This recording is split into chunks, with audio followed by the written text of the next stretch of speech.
My name is Michael Buckley, and I'm standing. It's going very well so far. Welcome to the Women in YouTube panel. I am moderating because clearly I have a big announcement to make. No. And we are live streaming at home, and if you would like to wave to the live stream so we all see you, thank you for watching at home. And if you do have any questions, we might do it at the end, but I would rather you use the hashtag playlist women. So that's where I will find them, and we will do that at the end. So start thinking of some good ones. I'm going to ask the ladies to go down the line and just introduce themselves, say their name, their channel name, a little about their channel so we all know what they do on the YouTube and when they got started. Allie, please start. Yeah, I don't know if I need to move this closer. Here we go. Can you guys hear me okay? Sweet. My name is Allie Speed. I have a channel called youtube.com/Allie. I started out vlogging a super long time ago on CTFXC. Some of you guys might know me from that.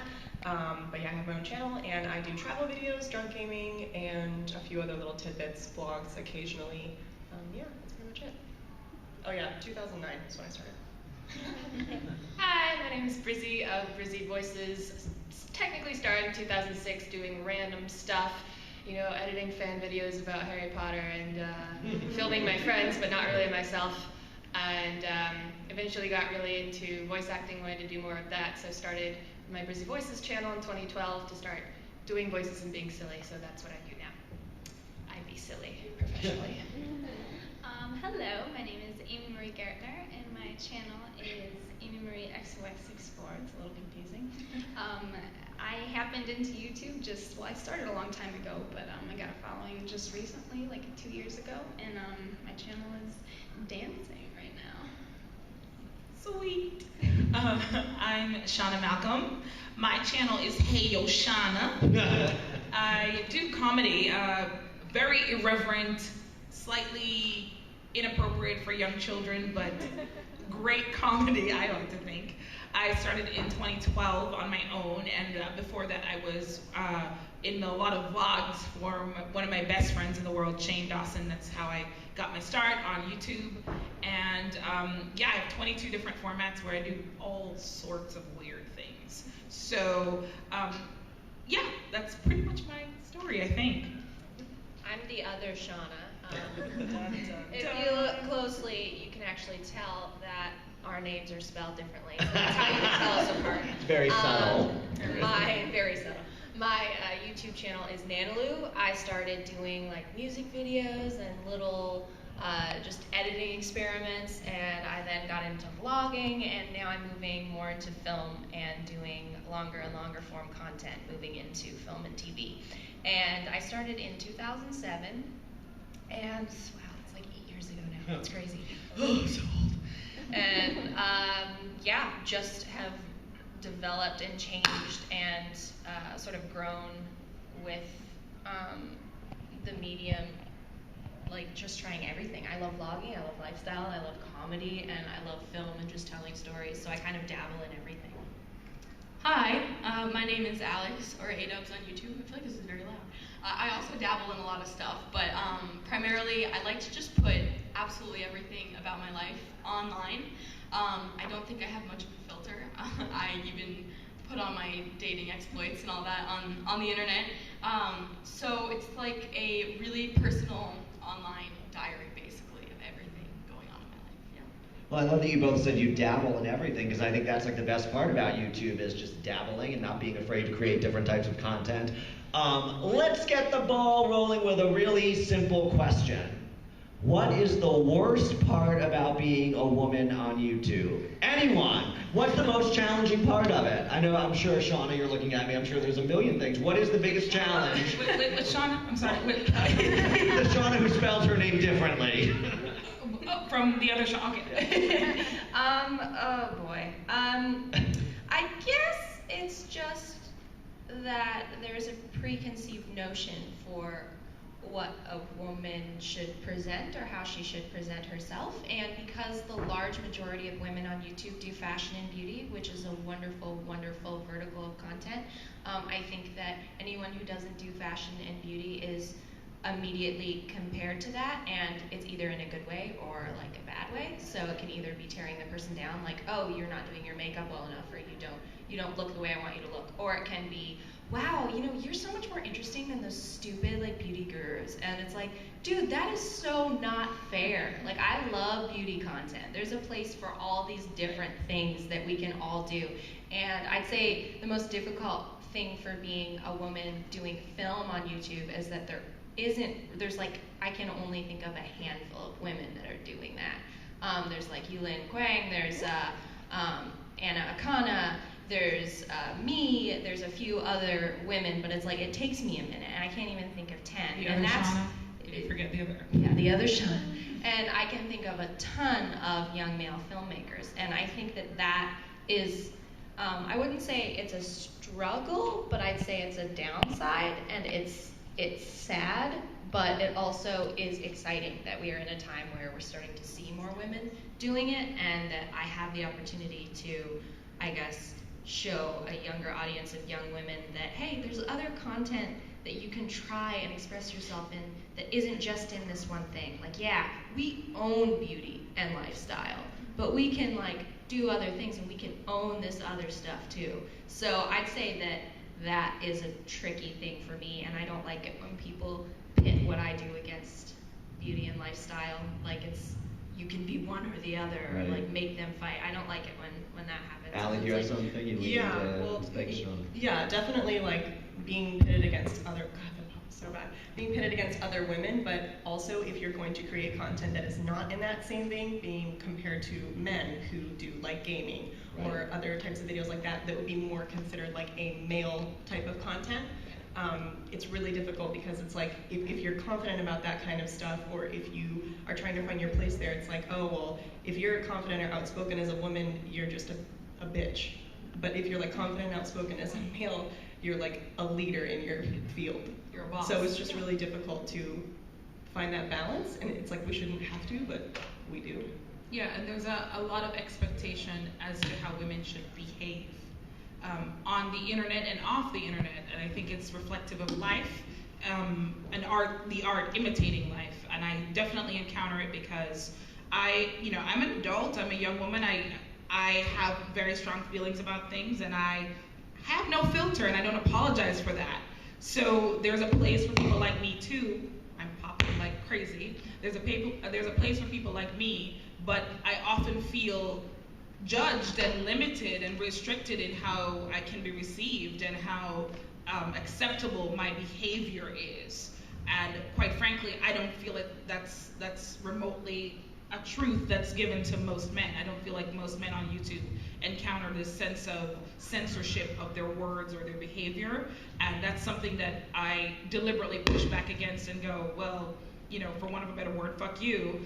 I'm gonna say what I want to say. So give me an example in terms of censorship. You feel as a woman, your audience thinks maybe that you should censor yourself more? Well, I've gotten literally thousands, if not tens of thousands, of either private messages, comments, letters, somehow communicating that maybe you shouldn't be like that.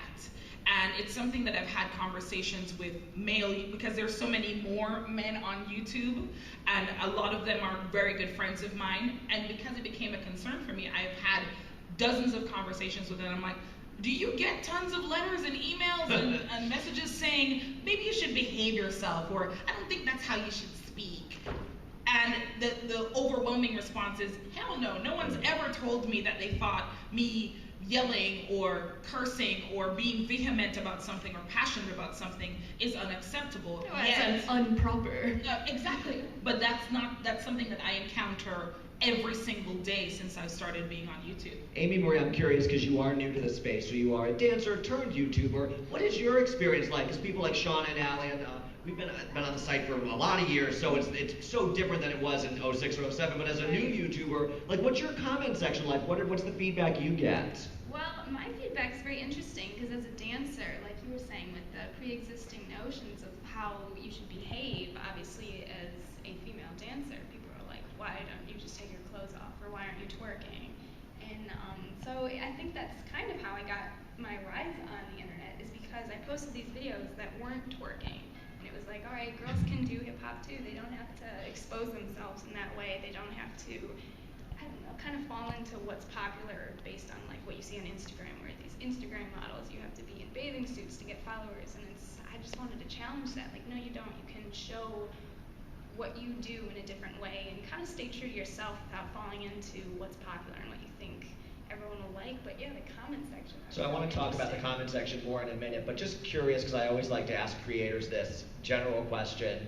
Do you make your content that you want to make, or do you make it for your audience? Like, before you make a video, were you thinking, this is for any of you, like, this is what I really want to do today, I'm going to put it on the internet, or do you think this is what my audience wants to see, this is what I'm going to give them? I think it depends on the balance for me. If I really, really want to do something and I feel passionate about it, I know that it's going to end up so much better and people will end up liking it even if they don't think they want it. Because if you feel like you want to do something so badly, you're going to put all of yourself into it, and it's going to be a much more interesting and connected video. But there are some videos that I would totally do that I'm not so into, but I'm kind of intrigued by, that people really want. So it's all depending on what that balance is for me. Yeah. I find that there are a lot of ideas that I really get attached to, but I end up sort of more changing them a little bit just to find a happy medium between what I want to post and what they want to see. And sometimes it turns out well and I like it, but it's a little sad because it's not what I'm really passionate about. Because, I mean, at the end of the day, I guess this is most of our jobs, for the most part, yeah. You have to make your audience happy. And that's the best way to do it, is just try to make you and your audience happy. Don't you hate that when you work so hard on something and you love it so much and it's so personal and it gets so few views, and then you make a video that you really didn't work that hard on, everyone loves it, you're like, this isn't really good. Everyone has had that happen. Shauna and Angelo, I have to ask you specifically, because I was looking at your Facebook and I saw a very thoughtful post you did a couple weeks ago addressing, your fans on your Facebook page, expressing a bit of, you guys seem disappointed I'm not making videos, but I need you to know I'm focused on other things right now. So tell me about what was going through your mind when you posted that. I was curious. Yeah, it's really tricky for any YouTuber, woman or not woman, to do anything that isn't immediate and the same. People like things that are very consistent and they like to know what's coming. Unfortunately, that breeds a generic quality of videos, and it breeds contempt in you as a creator, because you get bored and then you start not liking what you do, and it's just difficult for us to branch out and really do cool creative things because we're on this sort of scheduled train of need to get stuff out, this is my job. And for me, I love doing these massive film projects, and it took me about 2 years to get my first big action comedy short film into production. So for those 2 years that were completely riddled with failure of funding falling through and different work visas falling through and all kinds of stuff, I was still doing YouTube stuff, like smaller videos going along, but it got to the point where I've been working so hard on this big thing that you haven't seen that I can't do other like big music videos and big film things while I'm trying to do this other big thing. So for them, it's like all of a sudden 2 years ago, I stopped doing what I love. I stopped doing film, and I just started putting out vlogs that I'm less passionate about. And for me, I'm like, no, you're actually wrong. I am doing more, but you're not seeing it because I'm trying to take it to the next level. So that post for me was explaining, like, dear person who sent me a massive letter saying that I've betrayed myself and that I'm a sellout and that I'm just cheap like everyone else who's just trying to sell themselves for views. It's like, no, I'm keeping up my brand while I'm making film. And you don't know anything about what's going on, and you are perfectly allowed to not watch or watch. Does anybody else struggle with that, the daily grind of making content where, how much time do you allow yourself to just be creative or take a break? What's the longest any of you have really taken time off and taken a week or 2 weeks? Have any of you really taken a year off or 6 months now? It's hard on YouTube. It's hard. What's the longest break you've ever taken? Anybody? Probably about 2 weeks. Maybe 2 weeks. Been about the longest. Not more than 2 weeks. But it's definitely been a struggle because I'm an actor first. I'm an actor who fell into YouTube inadvertently. It was not a planned pit stop. It was, I went to school and got a master's in acting and then fell into YouTube because I met a lot of YouTubers who were incredible and encouraged me down this particular path. And I don't regret any of it, and I love it, but it's not my first love. And what was happening, because YouTube is exceptionally demanding, anyone who tells you any differently is a damn black liar. It is exceptionally demanding to produce content that you love on a consistent basis. If it's something that is kind of rote and very formulaic, then sure, you can churn that crap out on a weekly basis without losing any sleep. But if you're trying to reinvent the wheel every week, that's going to take time, it's going to take energy, it's going to take effort, along the lines of what you're saying, why it is that you can't make that quality product on a weekly basis when you're doing something so much huger.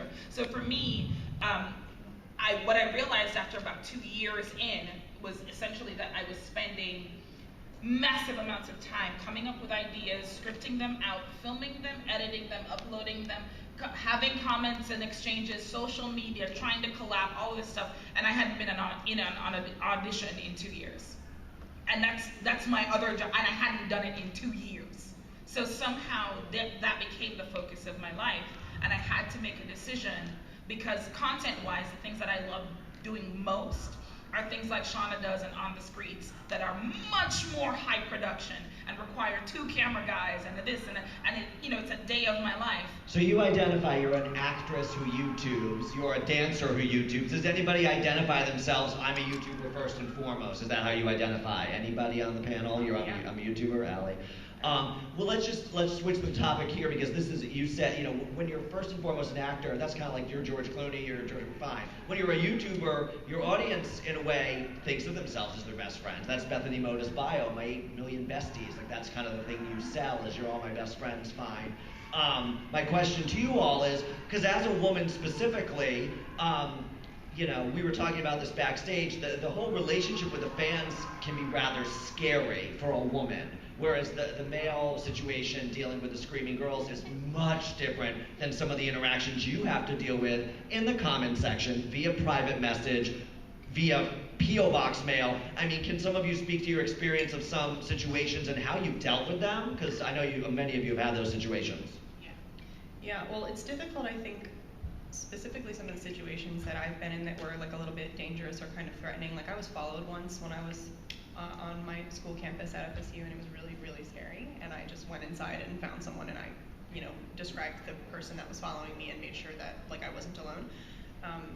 But I mean, you just have to be smart about that kind of stuff. But the thing that I think is really challenging is when someone in this community is threatening in that way, or someone is harassing someone, it's really difficult for me to know how to handle it, because one thing that just comes with the territory of YouTube and social media in general is everybody on there, no matter what anyone says, you're trying to be seen. Your job is to be seen and to be popular. That's what makes you money. Right, you want this attention, don't you? Right, people want attention. That's right. why they're here. Not why they're here. I'm doing a really shit job of this right now. But what I'm saying is people on the internet, a lot of times, especially trolls or people who harass people, they're doing it for attention. So it's difficult to know how to handle that type of harassment, because if you address it, which is really the appropriate thing to do, because you need to let people know that that's not okay.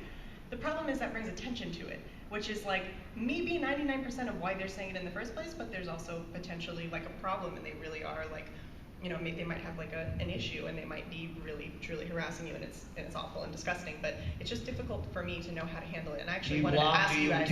I'm asking the ladies. Do you block? Do you report? When do you call the police? I block people. At what point do you harass that you need to? When they give your personal information out is one really big one. But oh God. Yeah, home address. For me, it's become very, very clear. It's easy to read now of who might be a little bit immature, or who might be taking a little too far, and who might actually be mentally unstable and threatening. You can very easily tell after you've been doing this for 8 years. So with that, for me, it's very simple. It's like Allie said, you cannot give it too much attention. That's what they want. And it sucks, because you want to address things. You want to have a confrontation. You want to handle it like an adult, like a person, but you can't do that. You have to handle it with a certain finesse. And usually for me, it's if you ever treat me in a way that makes me feel uncomfortable, you are gone off my platforms. Yeah. Because I am the moderator of my platforms, and this isn't a free country. This is my kingdom. Right. And if I don't want you here, goodbye. You can watch silently. it's not a free country. So that's how it is. And people are like, I have my right. It's like, yeah, you can go talk to your friends. You're not going to do it on my video. So with that, it's easy. You don't get in a fight with them, block, gone. Never see their comments again. And that'll be for 99% of the people. And then for 1%, they'll keep making accounts and be crazy and come back. And what's nice that at least that's only the 1%. But with that, it all depends. But that's nice because you have a sense of responsibility to your community. Like, this is my Facebook page, my YouTube channel. I don't need this. Was it something to say? Well, for me, though, it's more... Once I got something.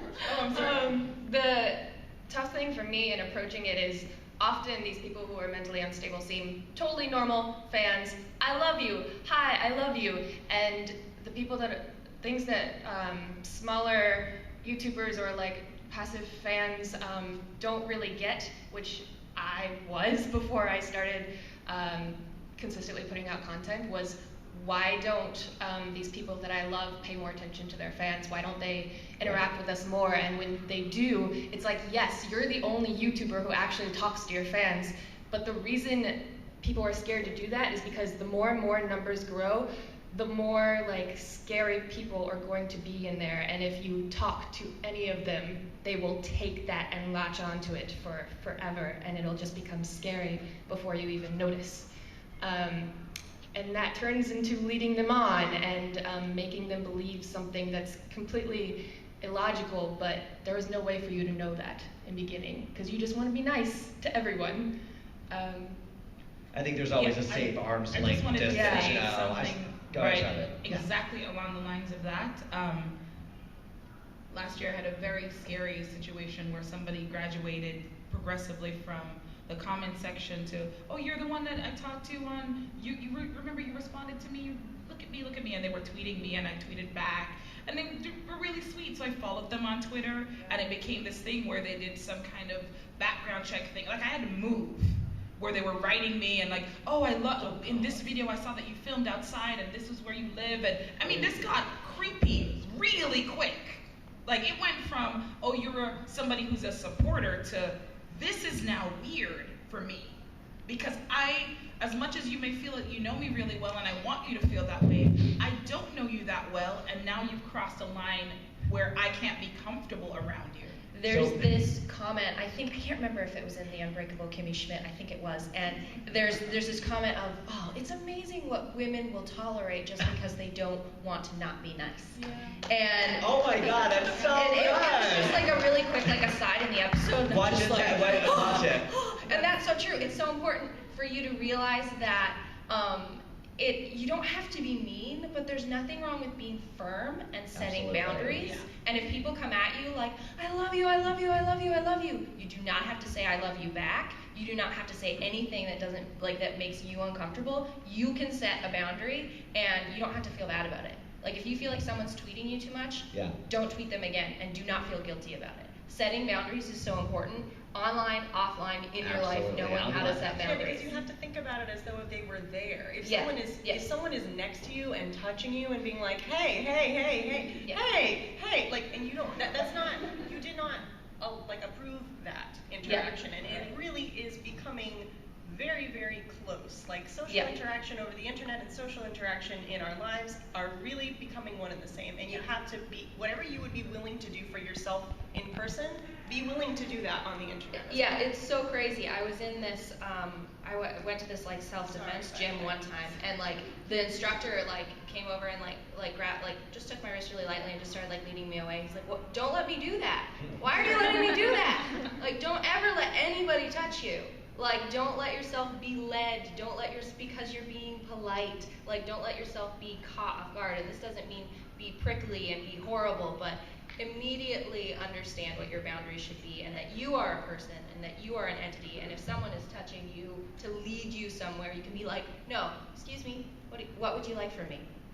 Very firm, very direct. And don't ever show up at someone's house. Let's agree to that. Yeah, so don't take pictures and send it to them in letters, and that's not... But this leads me to an interesting topic because, as the creator's audience gets bigger, the gap between the creator and the fan has gotten wider, and we've had a lot of instances of abuse and sexual harassment and some very serious things happening on our site in the last year. So my question to you all, anybody can answer this, is, does YouTube, what can we do about it as a community, A, and B, does YouTube have an obligation as a platform to kind of step in and do something about this? What do you guys think about that?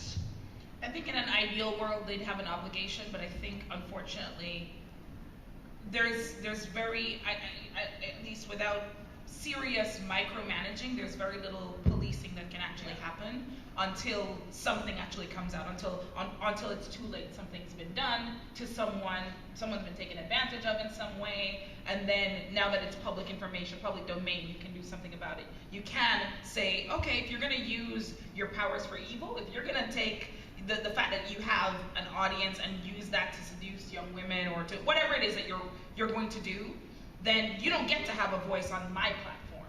So unfortunately, until something happens, I don't know what could be done preemptively. Yeah, and same with that. I think it's sad when instances of sexual abuse happen and the community steps in and is very firmly saying this is not okay. But then that they harass the offender to the point where they're like, you can't post on YouTube, like you can't do this, we will not accept it. And here's the thing, YouTube is a free platform, they can post, but you can not watch them and not publicly support them, but you cannot tell them they can't post on YouTube.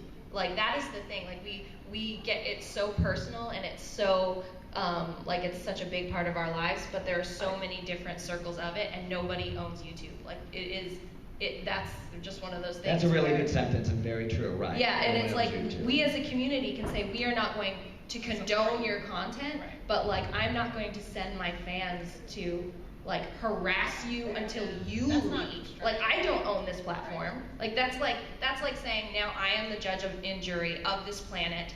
You sexually assaulted someone, so I'm going to just beat you to death, basically. Like we are not the judge and jury on YouTube, and that is a tricky part of what I think we're dealing with now, because we sometimes step over the line in terms of what we say. We can't condone it, and we push it too far, but that's a whole other conversation of how to handle that. Yeah, well, I think there's a balance between saying like, hey, let's not, as a community, support this shit. Yes. It's awful. Yeah. And because we think it's negative, let's not give it any more attention. Yeah. That's where it's unplugging from it, as opposed to giving it the negative attention. Yeah, because there is a weird balance that you need to try to find of people need to know if this person is dangerous, but also we're not trying to personally attack and ruin this person's life necessarily, let alone give them more attention. But people need to know if there's some danger there. So when, as content creators, do you feel obligated to speak up? Like when the Sam Pepper things happen, do you form a tweet and chime in, or do you stay out of these things? And then we were also talking backstage because we had an incident on YouTube, a woman versus woman thing. Megan is here, and we were just talking, as creators, do we feel the need to chime in on other people's behavior as it's happening? I don't think you're obligated. I don't think anyone is obligated. You do you. You post what is important to you or what you feel like posting. But I do think it can be a missed opportunity if you have an audience and a voice and you can make some sort of change. Well, it goes along, just really quick. It goes along with what we were saying earlier about making content that we love versus making content that's popular. Sometimes those things beautifully marry, and it ends up like, hey, some shit just went down, and like, this is the thing that I talk about, body positivity. This is a thing that means a lot to me. This is my content, and this shit just happened. I'm talking about it. That's not like jumping on some kind of bandwagon. That's like, this is my passion, and this is not okay, and I'm going to say something about it. That's how I feel with, if there's a situation, I make sure I'm very, not so much pro one side or the other, but I try to remain neutral, but I definitely want to make sure I get my message across, because I know young girls follow me, and when instances like that happen, I want to make sure they know that's not okay, don't think that's okay, and it's about informing, not about like, and also returning shame or ostracizing or harassing. We have responsibility for what we say, so I think it's very important to be informed. Something I see in gatherings of strong personalities where one person has fully experienced something and then everyone else kind of just experiences it through their opinion. So basically, if something crazy happens and everyone's freaking out about it, watch it yourself, see what actually has been said, and then formulate your own opinion, and make sure that what you're saying is helpful and not in the space of just trying to attack someone, because mob mentality, as human beings, we have that, and when we get together and we can all collectively hate somebody and just, maybe I haven't even seen that, but oh, it sounds like that was horrible. I'm just getting poke, and I get to call this person a horrible person, and we can all group over that. I feel like the YouTube community does that a lot. I saw someone third hand poking to it. Was Yeah. not about the situation, it was about another person. I'm like, whoa, you're chiming in about something again. Yeah. Like, you're poking, you're not helping. It's gossip, right? That's what it is, and it's important for us because we have platforms to always make sure we have, if you feel like you need to make a public statement, make sure you understand what happened, and then when you're doing it, always just as a person, try to have what you're saying seasoned with grace, in the sense that you are not lashing out just to attack someone. You are making a statement to lift maybe somebody else up and to educate that person that has hurt people. Yeah, and I think that is incredibly important, just as really just looking at the big picture there and making it less about the person who was at fault and more about the people that they are negatively affecting. And also just showing the other side of the conversation, because at the end of the day, I think the thing that we often forget is that you will never please everyone. That you can examine the same set of facts and come out with a completely different perspective than someone else, and it doesn't mean that you're an insane, crazy, whatever, and that they're completely wrong. It doesn't negate the other perspective, but particularly if it's something you're passionate about, and you have an alternative way of thinking about it, and that you want to impart to these people and to the people who may have heard that original message, then I think that's, especially if it's thought out, is something that is powerful and important, that if you do have an audience to share. But I struggle with this, back to your earlier question that they brought up again about producing what you want to make versus what your audience wants to see. I'm an adult, and a lot of my audience are teenagers, and so what that means is some of the things that I struggle with are that I'm passionate about. Like, I've gotten over the past few years more interested in politics. My audience isn't there yet. It doesn't mean that they're bad people. It doesn't mean I can't share some of my thoughts there, but it's not really the space as it is currently for a lot of the things that I want to talk about. It's interesting because I got a fan question here using the hashtag, and it says, as we approach the 2016 election, do you feel an obligation to comment on politics, in particular as they relate to women? Does anybody feel politically oriented, like you need to be tweeting or posting about politics, or no, stay out of it? I mean, I'm Canadian, and I still have my opinions about what's happening here. So, I mean, I think all of us, we have opinions, we want to say things, but it always comes back to, you are in a position of responsibility. You are a role model, whether you like it or not, and it's always best if you're careful about what you say so that you're not attacking somebody else. And if you are stating an opinion about something like who you want to vote for, and you're publicly saying, this person is a horrible person for this reason, right, you better have the freaking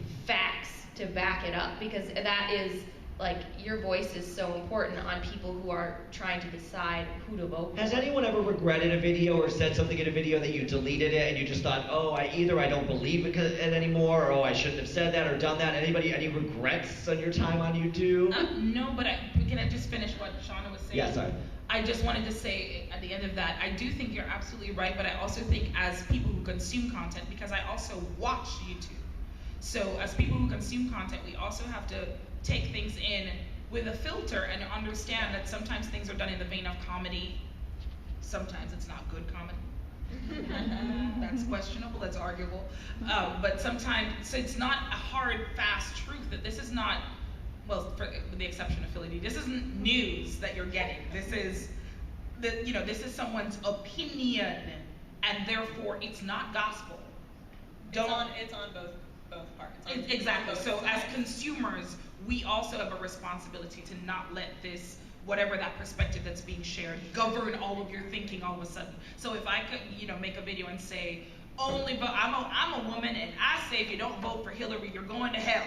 If I make a video saying that, still think about it. Still think about who you're voting for and why you're voting for. I mean, it's the same for anything in life. Yes. Whatever you actually believe, go and listen to a person who believes the total opposite, and a good representation of that belief, so that you can actually see the full side of what people are actually thinking instead of only seeing things that are filtered through your bias. Everything has a bias. You guys, I apologize. We only have 4 minutes left, so if you could start with Allie, go down the line. For people watching at home or people in the audience, they're young females who want to create on YouTube. What is some advice or inspiration, best practices? What do you say to them watching at home who just want to turn on the camera and start? What's the advice for them? Don't be afraid. It's scary, but the world is scary, and YouTube is just like a weird microcosm of the world. So don't be afraid to try new things. Don't be afraid to find something great and stick with it if it works. And if it doesn't, you can learn and change and grow. It's totally acceptable. People change and grow all the time, I hope. And now I feel like I'm giving the bridesmaid speech. It's like, oh no, they don't change. Oh, but I think they do. Yeah, don't be afraid to just try new things, and don't be afraid to stand up for yourself, because you deserve the respect that anyone else does. So, yeah. Yeah, don't be afraid of the people. Be safe. But also don't be afraid to suck. Just go for it. Follow your passion and what makes you happy, and what will be fun to make, regardless of whether you should be the sort of person to make it.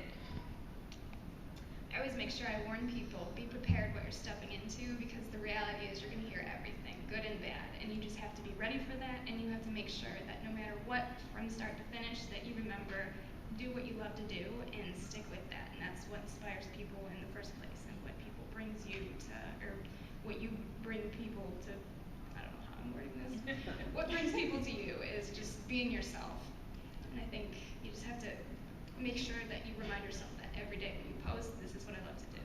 Ignore the negative comments, focus on the positivity, and just try to spread your voice as Yeah, best as you can. there are people out there like you, so if you do what you're interested in, it might not be what most people are watching, but they're out there and you'll find them.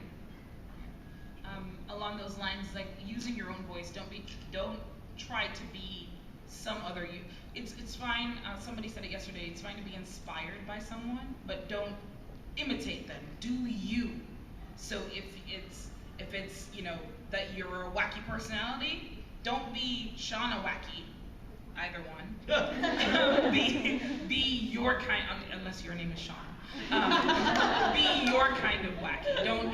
This is really the Shauna on YouTube panel. Yeah. On the flip side of that, which that is absolutely true, I think sometimes it takes imitating people to discover what your voice is. And I know that early on in my YouTube career, I would do things largely inspired by people, and then as I grew into my creative voice, I didn't have to do that anymore.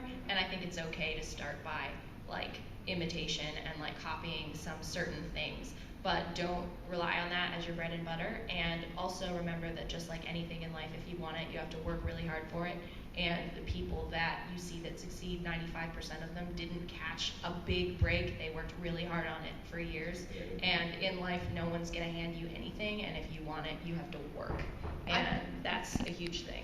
I completely agree. I think for people starting out, whatever you're putting up, right away, I mean, you can build off of that, and you're eventually going to figure out who you are. YouTube's helped me discover who I am, as corny as that sounds. That's true. And you'll find your path. So yeah, I think I completely agree with like imitation or just being maybe too inspired by certain people. It's okay. But another thing, going into starting to make content, what I find to be really important is to stop worrying so much about how people are going to perceive what you're putting up. I like to put something up and just think, okay, what do I think about this? What am I going to think if I watch this?